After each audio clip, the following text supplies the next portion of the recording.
wala ho tayong tawag ho dito, worry ho, no, about ho sa finances ho ng Kuya Dave natin. Para ho, nag-iba po kasi ang istorya, nag-iba po ang kwento. At dahil po karapatan ho ng mga nag-sponsor, dahil wala po kaming karapatan po sa pera po nila. Si Tatay Ram po is trustee lang, siya lang po yung tagahawak niyan. Wala hong kakayanan po si Tatay Ram para ho iano po yung pera. Maliban na lang, sabi po ng batas, na kung mismo yung nagpadala ang magdesisyon na i-hold, o bahala po kayo, karapatan po ninyo yun. Dahil po kami, wala naman po kaming hinahabol po dyan. Kung gusto po ninyo na ibigay pa rin po kay Kuya Dave, sabihin nyo lang. Kung gusto nyo pong i-isay pa rin, kasi parang may mga nagbanggit na po kay Tatay Ram na linawin ko pa yung iba para buong ano na lang. Yung iba, yun nga, i-save doon sa college. Kumbaga ano pa rin. Wala akong problema dyan, Tatay Ram. Kaya lang po natin sinasabi.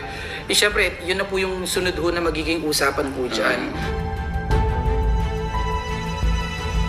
Yung mga kondo-kondo na yan, ayaw kong i-open mo na sana. Pero last year ba yun? Ngayon, kailan natin nasimulan yung kondo? December tayo nag-start. December last year. So, nagpunta po kami doon. Kasi bilang ama, bilang ina, siyempre malapit na yung pasukan. Iniisip namin, kailangan na masimulan yung kondo. Tapos 2027, mag-aaral na po kasi sila. Kailangan naka-ready na kasi ayaw po namin silang mapagod sa biyahe.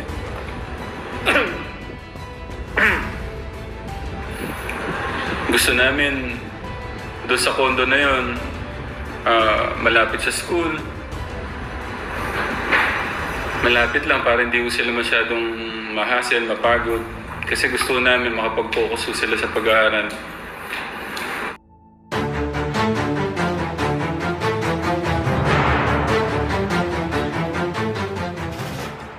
Sa mga katekram dyan, para sa kaliwanagan, ako nga pala si Atty. Libaga, ang legal counsel ng grupo ni Dave Manalastas. At kinuha ako ni Lola Daisy para ipagtanggol kung ano man ang mga sinasabi niyong kasinungalingan na aming sasabihin at aming gagawin.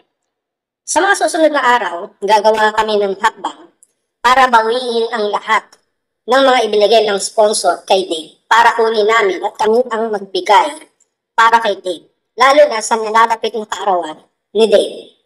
Itong mga allowance, itong mga pera o pondo ng pera para sa sinasabi ninyong kinabukasan at pag-aaral ni Dave, kami na ang magmamanage. Kami na ang mamamalakad dahil baka kung ano pa ang mangyari dyan at kung saan pa mapunta. Sapagkat yung grupo namin ang tunay na mayroong pagmamalasakit dyan sa bahay. Nung aking tinanggap itong kaso na ito, kahit mayroon pa akong trangkaso, ay nakita ko yung urgency, yung necessity ng tinatawag na pagkilos ng isang tunay, no, na lawyer pa, not liar, na bagyan ng panibagong pagpasok ng isang baka ang mga sumusuporta sa kanya, kagaya ng aking kliyente na si Lola Daisy at si Dave.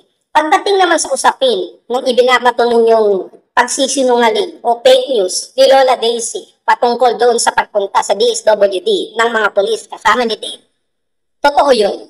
Nagpunta talaga, hindi lamang nabasa doon sa logbook sapagkat bago kami umalis, kinuha namin.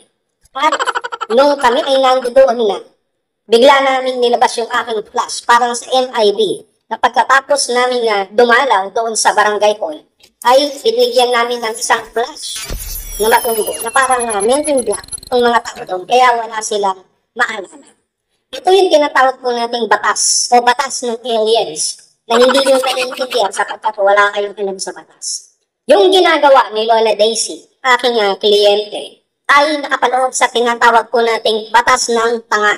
Hindi nyo naiintindihan niya. Kapag batas ng tanga, ibig sabihin, hindi namin kailangan sagutin yung sinasabi niyong fake news. Kaya nga hindi sinasagot ng aking kliyente dahil sinabi ko na wag niyang sagutin sapagkat dito papasok yung tinatawag nating batas ng Republic Act 6969, which is batas na ng panga. Mayroon pa yung mga nakapaloob na section dyan na tinatawag po natin kakapalan ng mukha. Ngayon, balikan natin muli itong usapin ng pera ni Dave, ng alahas ni Dave, at ito ang matindi, yung kondo ni Dave, na kahit sinasabi nila na plano pa lamang yan, pero alam namin na nagmamaterialize na yan. Kaya hindi nyo pwedeng i-deny sa amin yan. Kukunin namin yung mga pera, kukunin namin yung mga alak sa ayaw nyo at sa gusto, at isasanla namin. Hindi, ano pala, I mean, ayaw namin isanla ang aming mga kaluluwa, no, para gumawa lamang ng mali. Kung hindi, lahat ng aming ginagawa dito ay para sa pagmamalasakit. Para kay Dave, para magkaroon siya ng patas na hustisya. Patas na makuha niya yung mga bagay na para sa kanya. Kaya yung kondo na yan, kukunin din namin yan. Ililipat namin yan sa Maynila. Hahanap kami ng lupa at itatanim namin muli yung kondo. Marami kaming babawin sa inyo, kaya yung sinasabi nyo na bahala ang sponsor na mag-decide kung papayag na kunin namin o mananatili sa inyo. It's not for you to decide, unang mga sponsor. Kung hindi, ako na mismo nagsasabi, no? Nag-top notch ako sa bar. Top number 1 ako. Sa bar exam. Ako lang nagsasabi na makukuha namin ang lahat ng yan at mag-aati kami ni Daisy. Ibig sabihin, mag-aati kami ng responsibilidad para sa ayusin ng mga bagay-bagay tungkol kay Dave. Doon sa mga bagay na kailangan niyang makuha para sa kanya. Medyo inubo lang ako kaya hindi ako masyadong makapag-explain. No, at kakatapos ko lamang kasi ipanghalo ng isang kaso. So, dito naman ako kay Dave. At yun nga, gagamitin ko sa inyo yung tinatawag na with the Republic Act 85,000 GCash series of 2025. Nabatas na MP o yung tinatawag nating mukhang pera. Kagaya ni Ate Daisy. Lahat yan kukunin namin kina Tatay Tekram. Magkano pa yung natitira dyang kondo, yung motor, yung mga damit ni Dave na hindi pa nalalaban, kukunin namin yan. Pati yung mga plato na hindi pa nahugasan, kukunin din namin yan para hugasan ni Lino at ni Dave. Hindi kasi maghuhugas si Dave. Hindi pwedeng maghugasan ko. So, sila ang maghuhugas. Lahat yan kukunin namin. No, kung ano ang meron sa inyo, kukunin din namin. Kung ano ang para sa inyo, kukunin din namin. Yan ang tandaan ninyo. Kaya wag nung pinag-aapi-api itong aking kliyente na sila Daisy, si Ninong at si Dave, baka hindi tayo nagkakahalaman. Tignan ko lang at magkakasubukan tayo.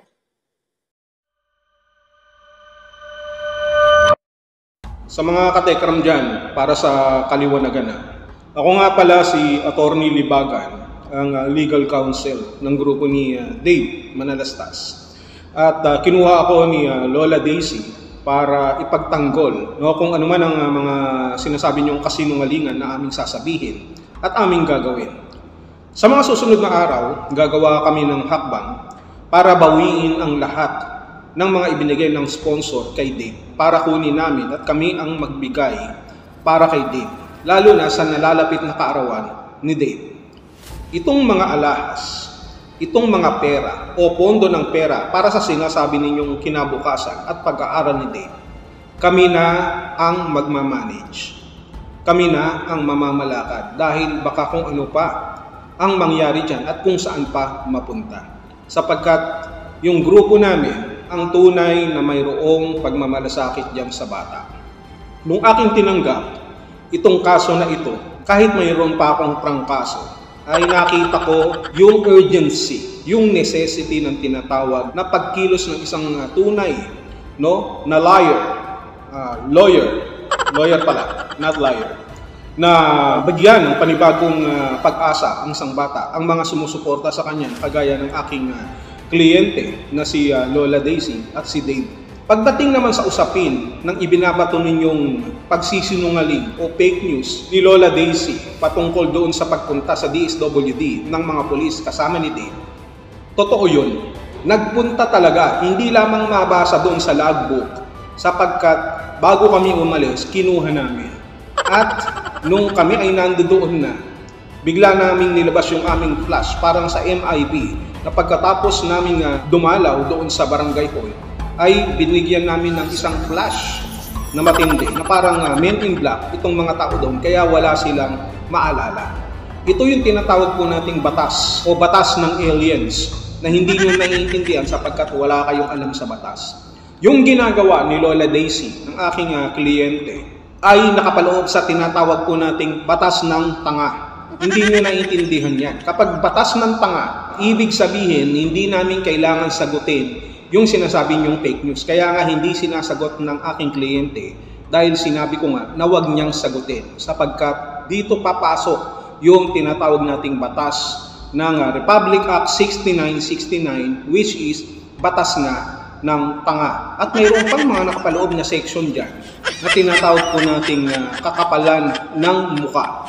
Ngayon, balikan natin muli itong usapin ng pera ni Dave, ng alahas ni Dave, at ito ang matindi, yung kondo ni Dave, na kahit sinasabi nila na plano pa lamang yan, pero alam namin na nagmamaterialize na yan. Kaya hindi nyo pwedeng i-deny sa amin yan. Kukunin namin yung mga pera, kukunin namin yung mga alahas sa ayaw nyo at sa gusto, at isasanla namin. Ano pala,